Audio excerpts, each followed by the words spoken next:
Jesus Nazareno, sinasamba ka namin, pinipintuho ka namin, aral mo ang aming buhay at kaligtasan. Nuestro Padre Jesus Nazareno, iligtas mo kami sa kamatayan, ang krus mong pinamatayan ay sagisag ng aming kaligtasan. Nuestro Padre Jesus Nazareno, dinarangal ka namin. Nuestro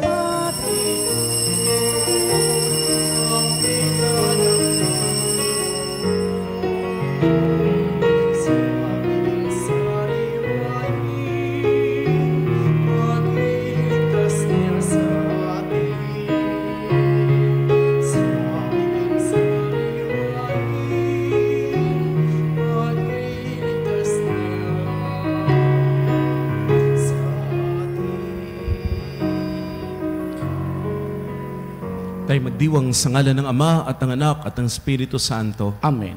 Sumainyo ang Panginoon. At sumaiyo rin. Mga kapatid, minamahal ka ng Diyos. Kung humihinga ka, kung buhay ka, minamahal ka ng Diyos. Hindi mahalaga kung kaya mo pa o hindi. Ang mahalaga, lumalapit ka ngayon sa Panginoon. Ibig sabihin, may maganda pa siyang magagawa sa buhay mo. Sa mga pagkakataong tayo nawala ng pag-asa, nagkamali, nagkasala, nakasakit sa kapwa, magbalik tayo ngayon sa Panginoon. Humingi tayo sa Diyos ng awa at kapatawaran. Inaamin ko sa makapangyarihang Diyos at sa inyong mga kapatid na lubha akong nagkasala sa isip, sa salita at sa gawa, at sa aking pagkukulang. Kaya sinasamo ko sa mahal na Birheng Maria, sa lahat ng mga anghel at mga banal, at sa inyong mga kapatid, na ako'y panalangin sa Panginoong ating Diyos. Kaawaan tayo ng makapangyarihang Diyos, patawarin sa ating mga kasalanan, at patnubayan tayo sa buhay na walang hanggan. Amen. Panginoon, kaawaan mo kami. Panginoon, kaawaan mo kami. Kristo, kaawaan mo kami. Kristo, kaawaan mo kami. Panginoon, kaawaan mo kami. Panginoon, kaawaan mo kami. Manalangin tayo. Ama naming makapangyarihan, ang iyunawang kagandahang loob ay manguna at sumubaybay sa aming pamumuhay ngayon at araw-araw, upang kami itaguyod sa paninindigang gumawa ng kabutihan sa pamagitan ni Jesucristo kasama ng Espiritu Santo magpasawalang hanggan. Amen.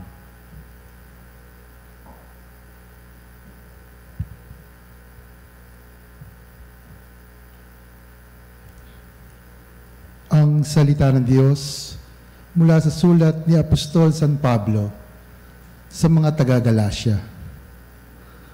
Mga kapatid, nasusulat na si Abraham ay nagkaanak ng 2 lalaki, sa alipin ng isa at ang isa'y sa malaya.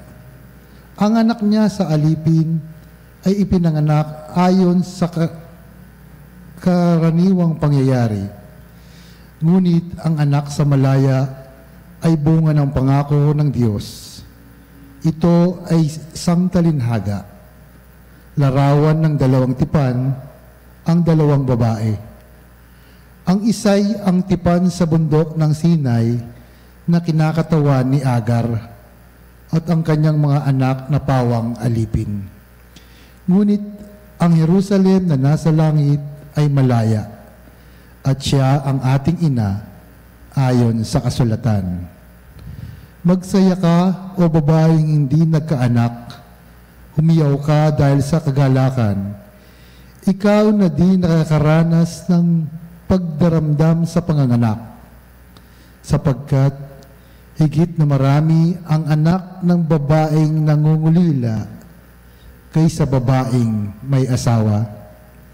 Kaya nga, mga kapatid, hindi tayo anak ng alipin, kundi ng malaya. Pinalaya tayo ni Kristo upang manatiling malaya. Magpakatatag nga kayo at huwag nang paalipin uli.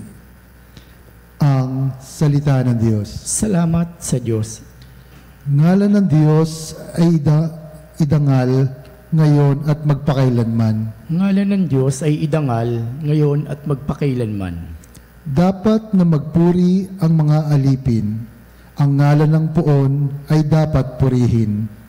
Ang kanyang pangalan ay pupurihan magmula ngayon magpakailanman. Ngalan ng Diyos ay idangal ngayon at magpakailanman. Buhat sa silangan hanggang sa kanluran, ang ngalan ng Poon pupurihing tunay. Siya'y maghahari sa lahat ng bansa, lampas pa sa langit ang pagkadakila. Ngalan ng Diyos ay idangal ngayon at magpakailanman. Walang makatulad ang Panginoong Diyos na sa kalangitan doon naluluklok. Buhat sa itaas, siya'y tumutunghay. Ang lupa at langit kanyang minamasdan. Mula sa alabok ang mga mahirap, sa pagkalugami ay itinataas. Ngalan ng Diyos ay idangal ngayon at magpakailanman.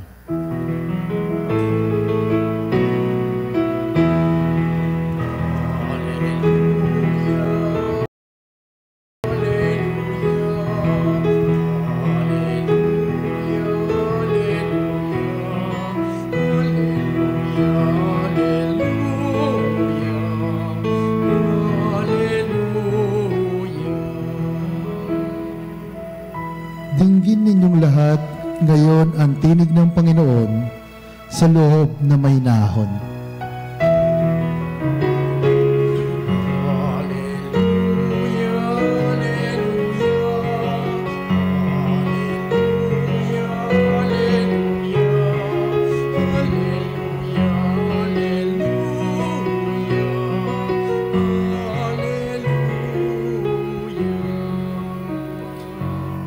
Sumainyo ang Panginoon At sumayo. ang mabuting balita ng Panginoon ayon kay San Lucas. Papuri sa iyo, Panginoon. Noong panahong iyon, samantalang dumaragsa ang mga tao, sinabi ni Jesus, napakasama ng lahing ito. Naghahanap sila ng palatandaan mula sa langit.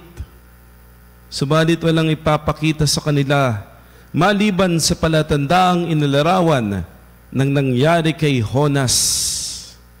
Kung paanong naging isang palatandaan si Jonas sa mga taga-Ninive, gayon din naman magiging isang palatandaan sa lahing ito ang anak ng tao. Sa araw ng paghukom, titindig ang reyna ng timog laban sa lahing ito at sila'y hahatulan. Hahatulan niya ng kaparusahan sapagkat nanggaling siya sa dulo ng daigdig upang pakinggan ang karunungan ni Solomon. Ngunit higit na di hamak kay Solomon ang naririto. Sa araw ng paghukom, titindig ang mga taga-Ninive laban sa lahing ito at hahatulan ng kaparusahan sapagkat nagsisi sila dahil sa pangangaral ni Jonas. Ngunit higit na di hamak kay Jonas ang naririto. Ang mabuting balita ng Panginoon. Pinupuri ka namin, Panginoong Hesukristo. Lunes sa ika-28 linggo ng karaniwang panahon. Magandang umaga, mga kapanalig. Naghahanap ka rin ba ng palatandaan? Normal naman po sa atin. Ano ba ang kalooban ng Diyos? Paano ko malalaman ito ba talaga ang gusto ng Diyos? Lord, ano po ba? Mag-abroad po ba ako o dito na lang ako magtatrabaho? Ano po bang kurso, Lord, ang kukunin ko? Saan po bang eskwelahan ako papasok? Lord, siya na po ba talaga? Pakakasalan ko na po ba talaga yung tao na ito? Naghahanap tayo ng mga signs. May mga lumalapit nga sa akin, mga kabataan, Father, ano bang sign para malamang magpapari na talaga? Magmamadre na talaga? Ano ba yung mga signs na ipinadadala ng Diyos. We all look for signs. At wala naman pong masama doon. Naghahanap talaga tayo ng mga signs. Pero, paano malalaman yung kalooban ng Diyos? Sabi po sa Ebanghelyo, yung mga tao ng taga Ninive, may sign na nakita, si Jonas. At ano bang ginawa ni Jonas? Halos wala naman. Si Jonas nga po ay Israelita pa. Kalaban po ito ng mga taga Ninive. Pero siya'y naging sapat na palatandaan, sapat na sign para ang mga taga Ninive ay magbago. Si Haring Solomon, siya'y naging sapat na sign para sa reyna ng Timog, kung saan napakahirap ng ginawa ng reyna na ito. Ang layo, dulo ng daigdig. Naglakbay siya ng napakalayo para lamang mapuntahan si Solomon. Kung gusto mong malaman yung kalooban ng Diyos, sabi po sa Proverbs 3:5, trust in the Lord with all your heart. Lean not on your own understanding. Para malaman yung sign, yung kalooban ng Diyos, hindi mo kinakailangan ng mag-aral ng theology, ng philosophy, mag-MA ka, mag-doctorate ka. Hindi po. To know God's will is not a matter of intelligence, but a matter of the heart. Not on your own understanding, but with all your heart. Puso. Puso mong pagaganahin upang makita mo ang puso ni Jesus. Hindi sasabihin sa iyo ng Diyos, pumunta ka dito, pumunta ka doon, gawin mo to, gawin mo iyon. Hindi Pero itong gagawin ng Diyos, when you ask for a sign, when you ask God, Lord, ano po bang gagawin ko? Tulungan mo ko. Sabihin mo lamang, susunod po ako sa iyo. Kapag humingi ka ng sign sa Diyos, hindi nga niya sasabihin sa iyo, gawin mo to, gawin mo yan Pero ang gagawin ng Diyos, sasamahan ka niya. Sasamahan ka ng Diyos. Ang sasabihin sa atin ng Diyos, tara, sabay tayo. Aakbayan tayo ng Diyos. Kahit sa gitna ng bagyo, unos, sasamahan niya tayo. Kung ikaw ay basa sa ulan, basa din si Lord. Ikaw ay nasugatan, nadumihan, ganun din si Lord. Iyon ang dahilan kung bakit nagkatawang tao ang Diyos, upang iparamdam sa tao, pakita sa tao, talagang sinasamahan tayo ng Panginoon. Alam ng Diyos ang init ng sikat ng araw. Alam niya kung paano pawisan, mapuyat. Alam niya kung paano mahirapan, kung paano umiyak. Alam ng Diyos yan. Sinasamahan niya tayo sa lahat ng aspeto ng ating buhay, maliban sa kasalanan, pero kasama natin ng Diyos. Kumbaga, gawin mo yung mabuti na idinidikta ng iyong puso. At sa paggawa mo niyan, tandaan mo, kasama mo ang Diyos. Kung kasama mo ang Diyos, hindi ibig sabihin wala nang problema ang darating sa buhay mo. Meron pa rin. Pero itong maganda, kung kasama mo ang Diyos at may problema, hindi ka mag-isa. Kasama mo ang Diyos di mapagtatagumpayan mo yan.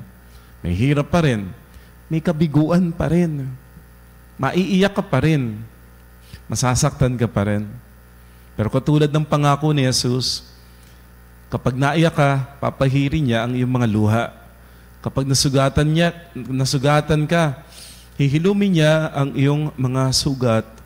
Kapag nadapa ka, ibabangon ka ng Panginoon. Kasi kasama mo siya. Yun yung ibig sabihin ng kasama mo ang Diyos May sakit pa rin. Pero may kasama ka sa sakit na yun. Kung kaya't magagawang bumangon, magagawang mahilom, magagawang magpatuloy hanggang marating mo. It will not be easy. Pero sigurado mararating mo yung plano ng Diyos para sa iyo. Kasi hindi ka mag-isa, hindi mundo lang ang kasama mo, hindi tao lang ang kasama mo ay ang Diyos.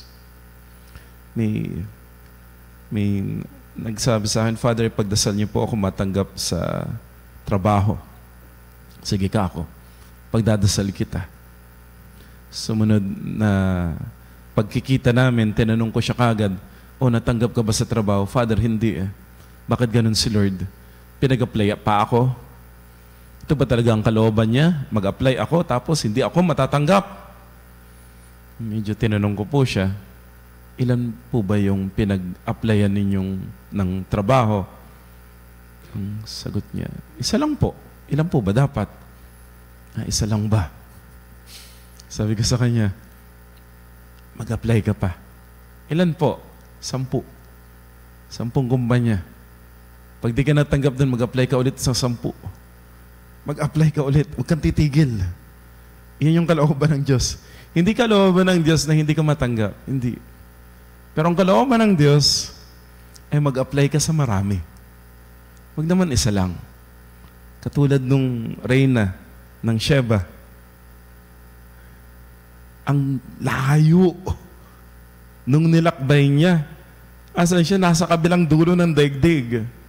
Ilang araw yun, baka ilang buwan. Naglakbay itong reyna na ito. Baka tumawid pa sa dagat. Nag-effort talaga. Kasi nais niya na mapuntahan sa Solomon. Gusto mo ba talaga maabot yung pangarap ng Diyos na inilagay ng Diyos sa puso mo? Kapanalig, alam naman natin, it will not be easy. Pero doon sa bawat paglalakbay, sa bawat pag-try, pagsubok natin, sa bawat pawis, at may mga pagkakataon, madadapa, mahihirapan, papawisan.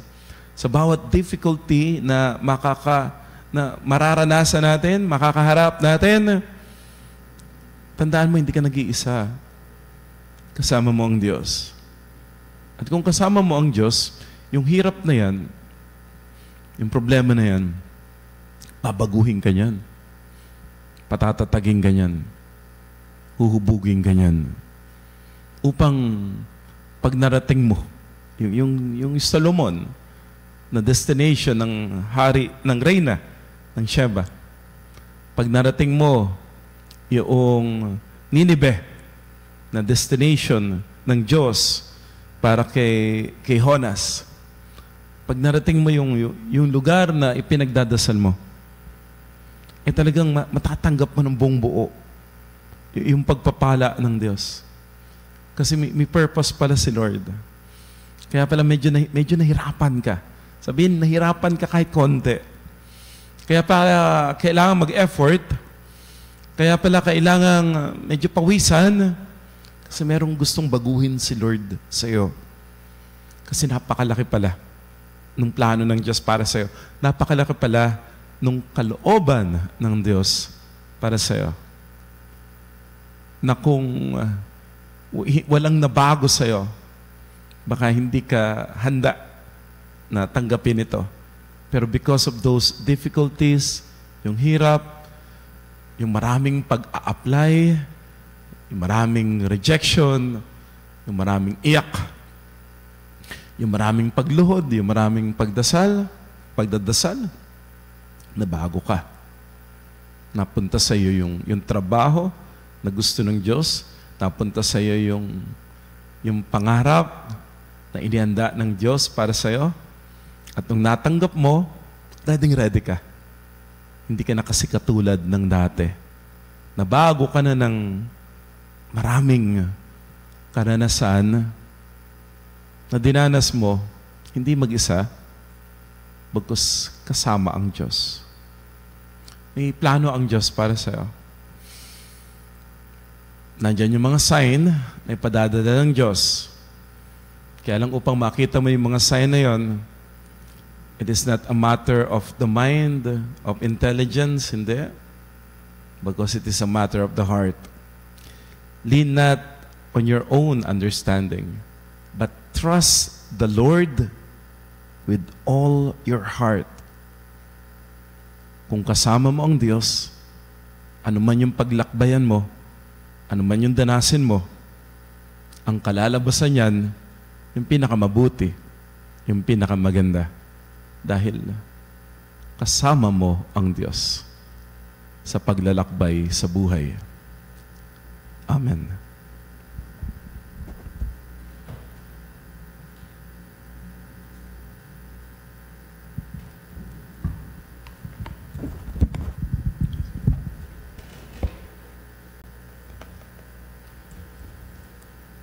Bumaling tayo sa pananalangin sa Diyos Ama para sa biyaya ng pagbabagong buhay at makatugon ng may katatagan sa panawagan ni Kristo ng pagbabalik loob. Diyos ng mga simbolo at mga himala, basbasan mo kami. Diyos ng mga simbolo at mga himala, basbasan mo kami. Ang mga puso ng lahat ng lalaki at babae naway mapanumbalik sa Panginoon na tumatawag sa daigdig sa pagsisisi. Manalangin tayo sa Panginoon. Diyos ng mga simbolo at mga himala, basbasan mo kami. Atin nawang tanggapin ang buong mensahe ng Ebanghelyo, pati na ang mga salitang bumibigkas ng pagsubok at krus sa buhay. Manalangin tayo sa Panginoon. Diyos ng mga simbolo at mga himala, basbasan mo kami. Katulad ng mga mamamayan sa Nineveh, naway itakwil natin ang mga masasamang pamumuhay at bumaling tayo sa Diyos ng buong pagpapakumbaba at magsising espiritu. Manalangin tayo sa Panginoon. Diyos ng mga simbolo at mga himala, basbasan mo kami. Ang mga may sakit at matatanda naway makatagpo ng kasiguruhan at pagmamahal mula sa mga nag-aaruga sa kanila. Manalangin tayo sa Panginoon. Diyos ng mga simbolo at mga himala, basbasan mo kami. Ang mga yumao naway tumanggap ng kapayapaan at kaligayahan sa kaharian ng Diyos.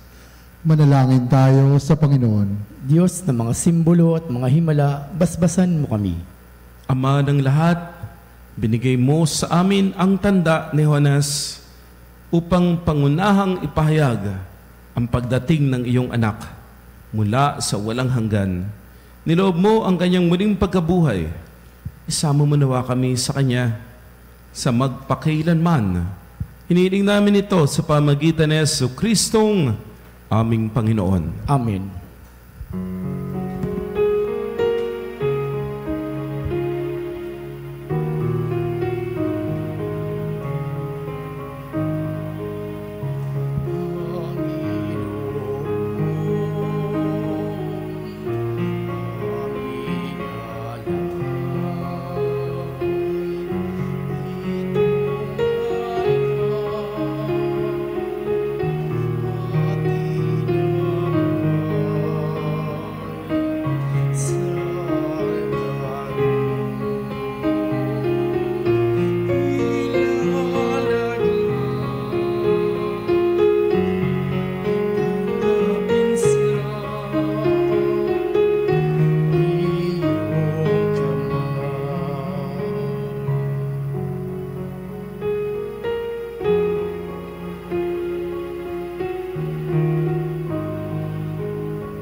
Manalangin tayo mga kapatid upang itong ating pag-aalay kalugdan ng Diyos amang makapangyarihan. Tanggapin nawa ng Panginoon itong paghahain sa iyong mga kamay sa kapurihan niya at karangalan sa ating kapakinabangan at sa buong sambayanan niyang banal. Ama naming lumikha, tanggapin mo ang aming mga panalangin na sumasaliw sa aming paghahain upang sa ginaganap naming pagdiriwang kami makatawid sa kaluwalhatian sa pamagitan ni Jesucristo kasama ng Espiritu Santo, magpa sa walang hanggan. Amen. Sumainyo ang Panginoon. At sumaiyo rin. Itaas sa Diyos ang iyong puso at diwa. Itinaas na namin sa Panginoon. Pasalamatan natin ang Panginoong ating Diyos. Marapat na siya ay pasalamatan. Ama naming makapangyarihan, tunay ng marapat na ikaw ay aming pasalamatan sa iyong paglingap at kagandahang loob, ang tao'y nilikhamot pinangangasiwa sa sansinukob. Sangad mong siya'y wastong lubos, siya'y pinagdusa mo sa kanyang pagtalikod. Sa iyong paggiliw, yung pinahintulot na makabalik siya sa pamamagitan ni Kristo Jesus. Kaya kaysa ng mga anghel na nagsisiawit ng papuri sa iyo, walang humpay sa kalangitan, kami nagbubunyi sa iyong kadakilaan. Santo, Santo, Santo, Diyos makapangyarihan,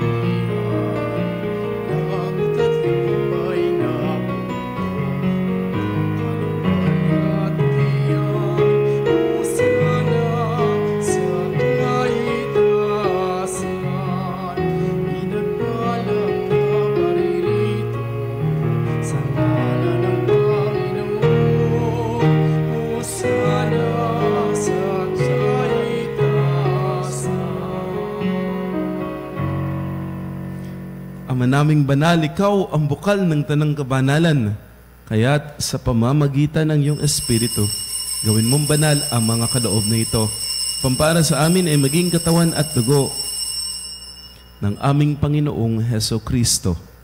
Bago niya pinagtiisan kusang loob na maging handog, nawakan niya ang tinapay, pinasalamatan kaniya. Pinaghati-hati iyon, niabot sa kanyang mga alagad at sinabi, tanggapin ninyong lahat ito at kanin. Ito ang aking katawan na ihahandog para sa inyo.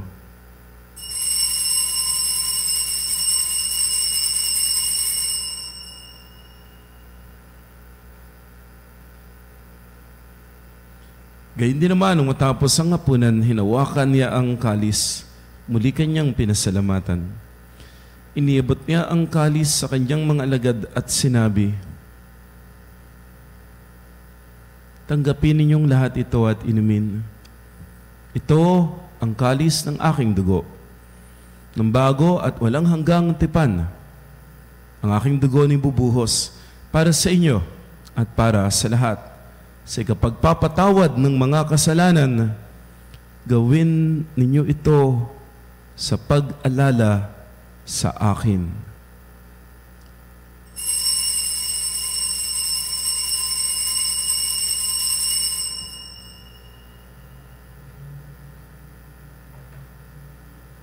Ang misteryo ng pananampalataya.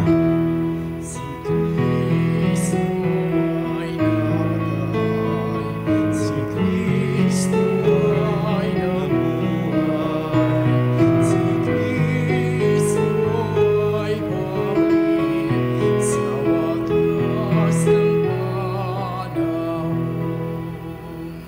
Ama, ginagawa ngayon ng pag-alaala sa pagkamatay at muling pagkabuhay ng iyong anak. Kaya't inialay namin sa iyo ang tinapay na nagbibigay buhay at ang kalis na nagkakaloob ng kaligtasan. Kami nagpapasalamat dahil yung minarapat na tumayo sa harap mo para maglingkod sa iyo. Sinasama namin kaming magsasalo-salo sa katawan at dugo ni Kristo ay mabuklod sa pagkakaisa sa pamamagitan ng Espiritu Santo. Amalingapin mo ang iyong simbahang laganap sa buong daigdig. Puspusin kami sa pag-ibig kay San Francisco, aming Santo Papa. Ni Honesto, aming Obispo at ng Tanang Kaparian. Alalahanin mo po mga kapatid naming nahimlay ng may pag-asang muling mabubuhay, gayon din ang lahat ng mga pumanaw. Kaawaan mo sila at patuloyin sa iyong kaliwanagan. Kaawaan mo at pagindapatin kaming lahat na makasalo sa iyong buhay na walang wakas. Kaisa ng mahal na Birheng Maria, Ina ng Diyos, kanyang kabiyak ng puso San Jose, kaisa ng mga apostol at lahat ng mga banal na namuhay dito sa daigdig ng kalugod-lugod sa iyo, maipagdiwang nawa namin ang pagpupuri sa ikararangal mo sa pamamagitan ng iyong anak na aming Panginoong Heso Kristo. Sa pamamagitan ni Kristo, kasama niya at sa Kanya, lahat ng parangal at papuri ay sa iyo, O Diyos, amang makapangyarihan, kasama ng Espiritu Santo, magpa sa walang hanggan.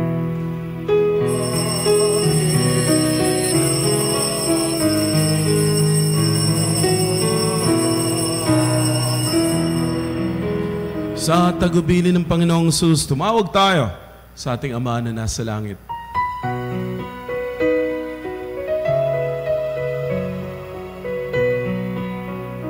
Ama namin, sumasalangit ka, sambahin ang ngalan mo, mapasamin ang kaharian mo, sundin ang loob mo, dito sa lupa parang sa langit. Bigyan mo kami ngayon ng aming kakanin sa araw-araw, patawarin mo kami sa aming mga sala para nang mapapatawad namin sa nagkakasala sa amin, at huwag mo kaming ipahintulot sa sukso, at iadya mo kami sa lahat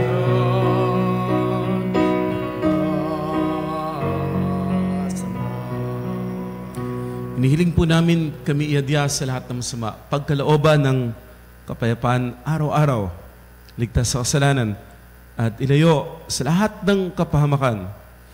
Samantalang pinananabikan ang dakilang araw ng pagpapahayag ng tagapagligtas naming si Jesucristo. Sapagkat iyong kaharian at ang kapangyarihan at ang kapurihan magpakailanman. Amen. Panoong Kristo, sinabi mo sa iyong mga apostol, kapayapaan ang iniiwan ko sa inyo. Aking kapayapaan ang binibigay ko sa inyo. Tunghayan mo ang aming pananampalataya, huwag ang aming pagkakasala. Pagkalooban kami ng kapayapaan at pagkakaisa ayon sa iyong kalooban, kasama ng Espiritu Santo, magpasawalang hanggan. Amen. Ang kapayapaan ng Panginoon ay laging sumainyo. At sumaiyo rin.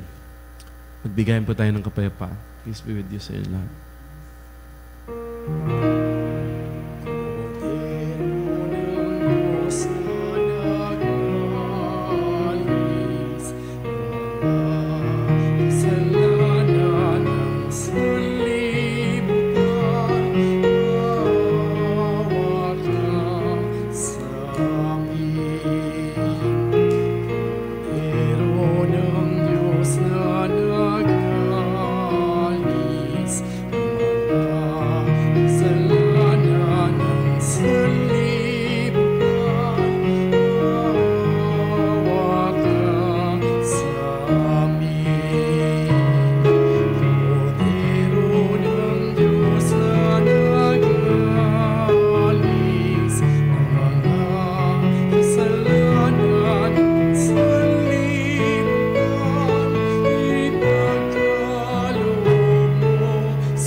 Mga ginigiliw, naririto si Kristo, ang kordero ng Diyos.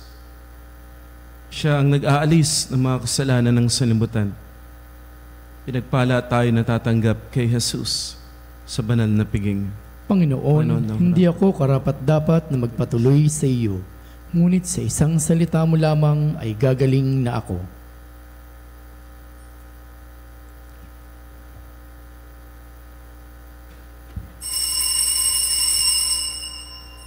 Mga kapanalig, ating dasalin ang komunyong espiritual. O Jesus, nananalig ako sa pananahan mo sa kabanal-banalang sakramento. Minamahal kita higit sa lahat at hangad ka ng aking kaluluwa. Hindi ko man matatanggap ngayon ang iyong katawan at dugo, inaasahan ko na patuloy kang mamumuhay sa aking puso. Naniniwala ako na narito ka at kaisa ka ng aking buong pagkatao. Huwag mong ipahintulot na mawalay ako sa iyo. Amen. Panalangin sa mahal na Birhen ng Katotohanan.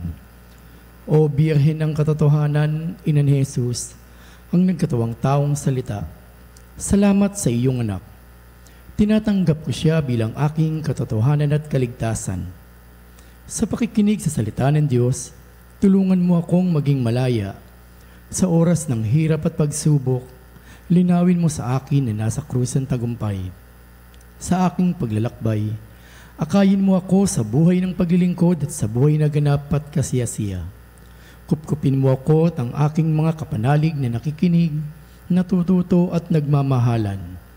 O Maria, Birhen ng katotohanan, ipanalangin mo kami. O Jesus, ikaw ang daan, ikaw ang katotohanan at ikaw ang buhay, iligtas mo kami. Amen. Manalangin tayo.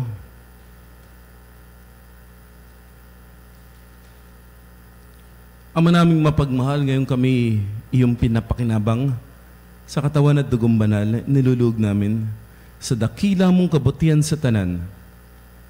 Kami gawin mong kasalo sa iyong buhay sa pamagitan ni Jesucristo kasama ng Espiritu Santo magpa sa walang hanggan. Amen.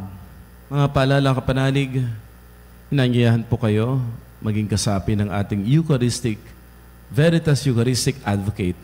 Ang inyong pong tulong na ibibigay ay ilalaan para sa patuloy na pagpapalaganap ng debosyon sa banal na Eucharistia sa makabagong panahon. Kung kayo po interesado, tumawag lamang po kayo sa ating Veritas Religious Department sa kanilang landline 8925-7931, local 129-131 at 137. O mag-text sa numero 0917-631-4589. Hanapin lamang po si Binibining Rene Jose o Miss Ali Nahe. Sumainyo ang Panginoon. At sumaiyo rin. At pagpalain kayo. Ingatan kayo. Ang inyong pamilya at mahal sa buhay ng makapangyarihang Diyos, Ama at Anak at Espiritu Santo. Amen. Naihain ng banal na misa, humayo kayo sa kapayapaan, nagpapagabay sa kalooban ng Diyos. Salamat sa Diyos. Amen.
Mga kapanalig, bilang isang bayang tinawag ng Ama kay Jesucristo na pinagbuklod ng iisang katawan, tayo manikluhod at sumamba sa Panginoong Jesucristo sa kabanal-banalan na sakramento sa altar.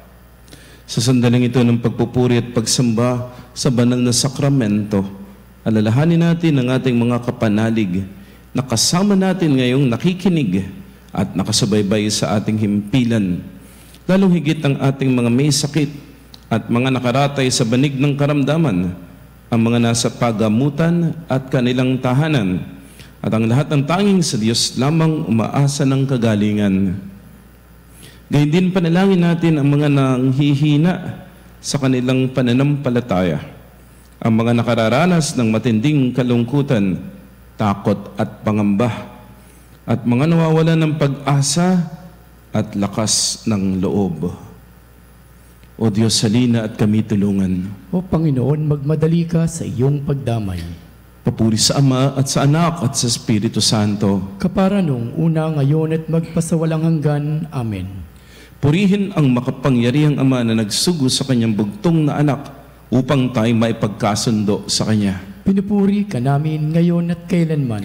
Purihin ang Panginoong Kristo, ang kordero ng Diyos na nag-alay ng kanyang katawan at dugo bilang pagtubo sa sala ng tanan. Pinupuri ka namin ngayon at kailanman. Purihin ang banal na Espiritu, ang Panginoong nagpapabanal na pumupuspos at nagbibigay kagalingan sa lahat. Pinupuri ka namin ngayon at kailanman.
Panalangin ng pagbabasbas. Makapangyarihang Diyos na walang hanggan, Ikaw ang aming Panginoon at butihing Ama. Sa iyong pagpapala, pinagkaloob mo ang lakas sa aming kahinaan. Tunghayan mo po ng may kagandahang loob ang iyong mga lingkod na may sakit at karamdaman, ang mga nababalisa at nawawala ng pag-asa, ang mga natatakot at nalulumbay, ang mga may matinding problema at pinagdaraan ng hirap sa buhay, ang mga nasa bingit ng kamatayan. Pagalingin at aliwin mo po sila sa kanilang mga karamdaman at ibalik sa kanilang kalusugan at kapanatagan ng loob upang mabatid nila ang iyong kabutihan at sila'y magpasalamat sa iyong banal na pangalan. Hinihiling namin ito sa pamamagitan ni Jesucristong aming Panginoon. Amen. Panginoon, nagsusumamo kami, dalawin mo ang tahanan na ito. Alisin mula rito ang lahat ng mapanirang kapangyarihan ng kaaway. Mananawa rito ang iyong mga anghel na banal upang panatilihin kami sa kapayapaan at sumaminawang lagi ang iyong pagpapala. Nihiling namin ito sa pamagitan ng Jesucristong aming Panginoon. Amen. Gawaran nawa tayo ng mga pangyarihang Diyos ng kapanatagan ng loob at mapayapang buhay. Amen.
Panem de cielo presis eis.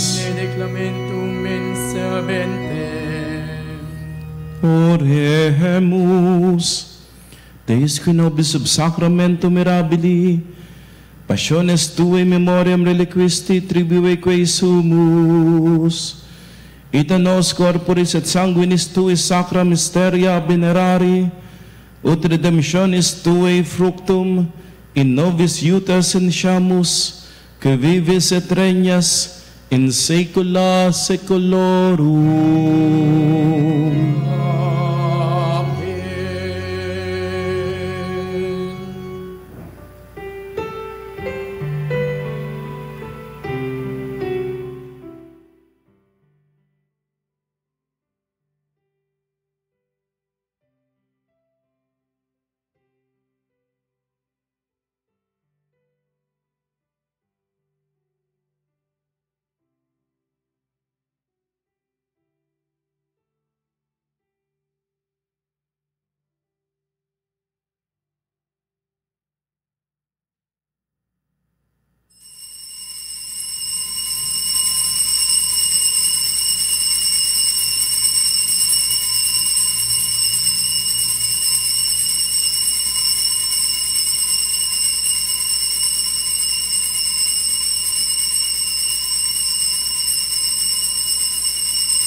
Purihin ang Diyos. Purihin ang Diyos. Purihin ang kanyang banal na pangalan. Purihin ang kanyang banal na pangalan. Purihin si Jesucristo, Diyos na totoo at tao namang totoo. Purihin si Jesucristo, Diyos na totoo at tao namang totoo. Purihin ang ngalan ni Jesus. Purihin ang ngalan ni Jesus. Purihin ang kanyang kabanal-banalang puso. Purihin ang kanyang kabanal-banalang puso. Purihin ang kanyang kamal-mahalang dugo. Purihin ang kanyang kamal-mahalang dugo. Purihin si Jesucristo sa banal na sakramento sa altar. Purihin si Jesucristo sa banal na sakramento sa altar. Purihin ang Espiritu Santo ang mang-aaliw. Purihin ang Espiritu Santo ang mga aliw. Purihin ang dakilang ina ng Diyos, si Maria Santissima. Purihin ang dakilang ina ng Diyos, si Maria Santissima. Purihin ang kalinis-linisang paglilihis sa Kanya. Purihin ang kalinis-linisang paglilihis sa Kanya. Purihin ang Kanyang maluwalhating pag-akyat sa langit. Purihin ang kanyang maluwalhating pag-akyat sa langit. Purihin ang ngalan ni Maria, Birhen at Ina.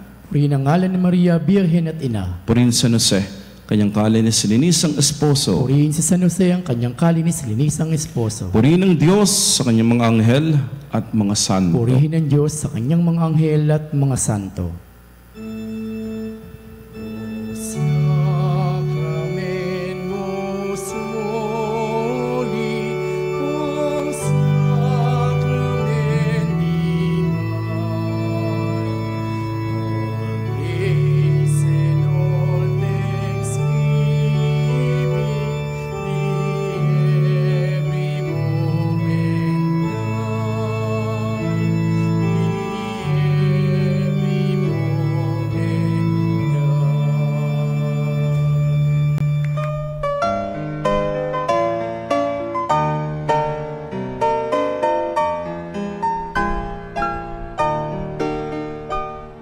Nuestro Padre Jesus Nazareno, sinasamba ka namin, pinipintuho ka namin, aral mo ang aming buhay at kaligtasan. Nuestro Padre Jesus Nazareno, iligtas mo kami sa kamatayan, ang krus mong pinamatayan ay sagisag ng aming kaligtasan. Nuestro Padre Jesus Nazareno, dinarangal ka namin. Nuestro Padre Jesus Nazareno, inulwalhati ka namin. Nuestro Padre Jesus Nazareno, inarangal ka namin. Nuestro Padre Jesus Nazareno, inulwalhati ka namin.